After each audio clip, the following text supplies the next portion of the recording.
Once upon a time, I was living in a small town in the countryside. I had always been a bit of a loner, preferring the company of my own thoughts to that of other people. I worked as a writer and spent most of my days cooped up in my small cottage, typing away on my computer.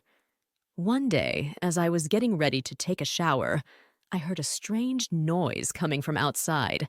It sounded like footsteps racing toward my house, followed by the sound of breaking glass. I quickly grabbed a towel and wrapped it around myself, then cautiously approached the front door.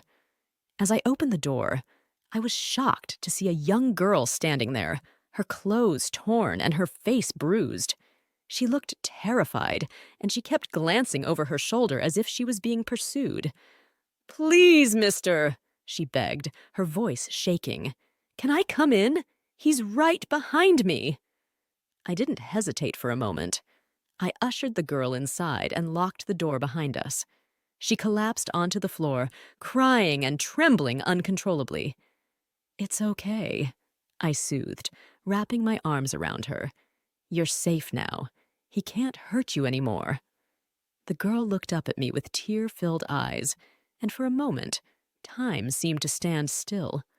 I could see the raw emotion in her gaze, and I felt a sudden surge of protectiveness toward her.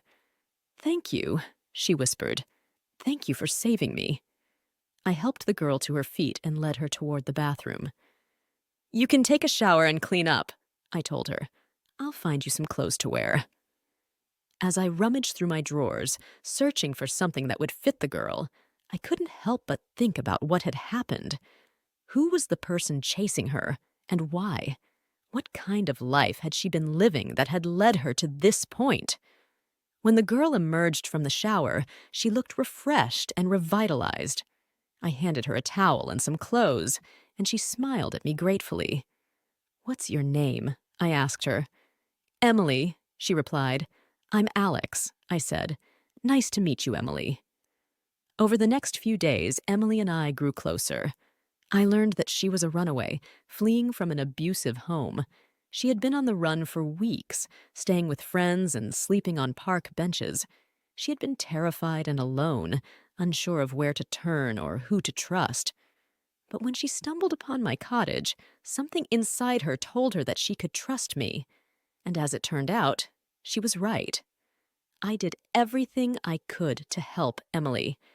I gave her a place to stay, fed her, and clothed her. I listened to her stories and offered her comfort and support. I even helped her to report her abuser to the police and arranged for her to stay in a safe house. Emily was incredibly grateful, and she made no secret of her feelings for me. She looked at me with stars in her eyes, and she talked about me constantly. She told me that she had never felt so safe or so loved, and that I had saved her life. I tried to brush off her declarations of love, telling her that I was just doing what anyone would do in my situation. But deep down, I couldn't help but feel a flutter in my chest every time she looked at me. I had never felt such a strong connection to anyone before, and I couldn't deny that I was starting to feel the same way about Emily. As the days turned into weeks, Emily and I grew even closer. We spent all of our time together, talking, laughing, and exploring the countryside. We went for long walks, cooked meals together, and watched the sunsets from my porch. It wasn't long before I realized that I had fallen in love with Emily. I couldn't imagine my life without her, and I knew that I wanted to be with her forever. But I also knew that our relationship was complicated. Emily was still recovering from her traumatic past, and I didn't want to rush her into anything. And I knew that my own past demons might come back to haunt me, putting a strain on our relationship. So I decided to take things slow.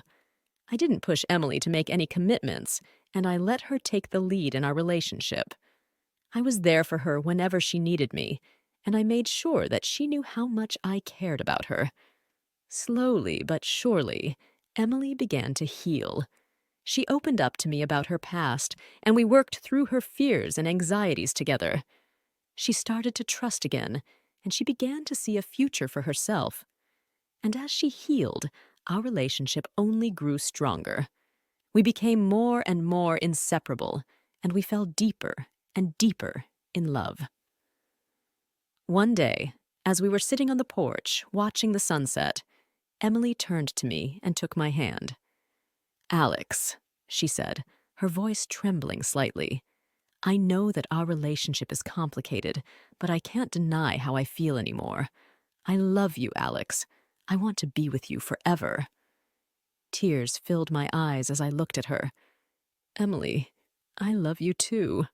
I have never felt this way about anyone before, and I want to be with you too." Emily smiled, and she leaned in to kiss me. It was a gentle, tender kiss, full of love and hope for the future. From that day on, Emily and I were inseparable.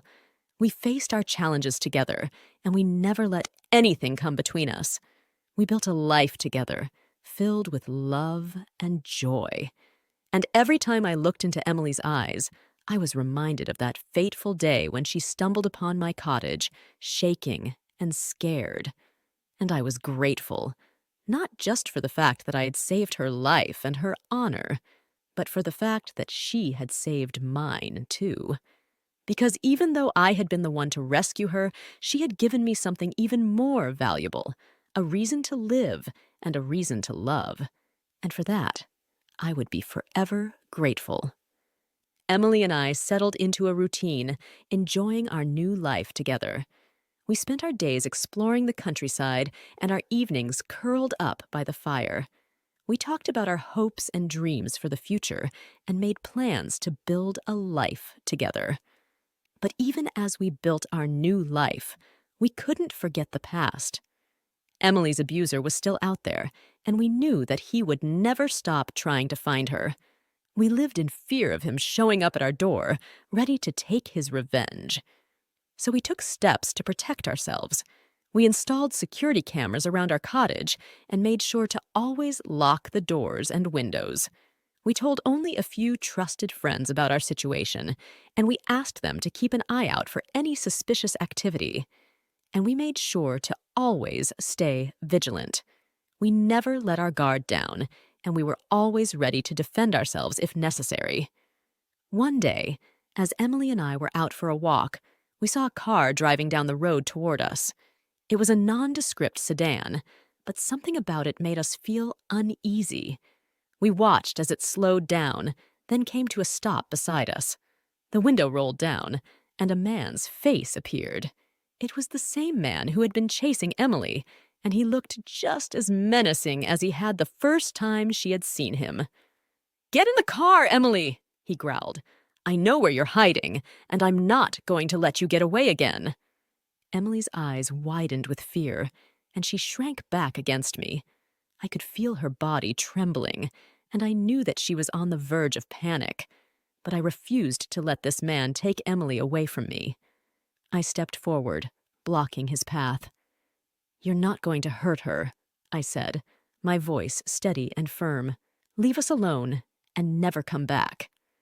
The man sneered at me. "Who do you think you are? You can't protect her from me.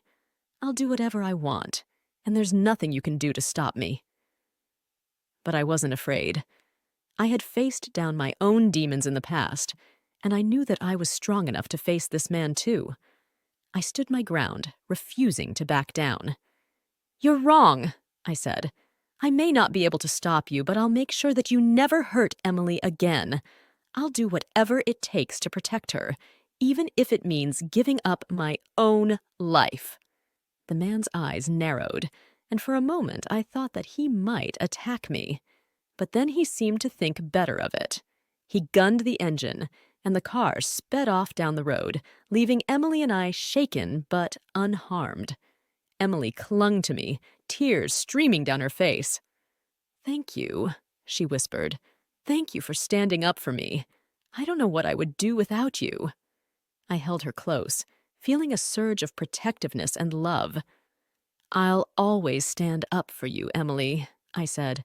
"I'll always protect you no matter what." And from that day on, I knew that I would do whatever it took to keep Emily safe. I would face down any danger, no matter how great, to make sure that she was never hurt again.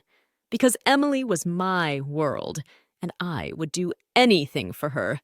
I loved her more than anything, and I knew that our love was strong enough to conquer any obstacle. And as we walked hand in hand down the road, I felt a sense of peace wash over me. I knew that no matter what the future held, Emily and I would face it together. And I knew that our love would be strong enough to see us through.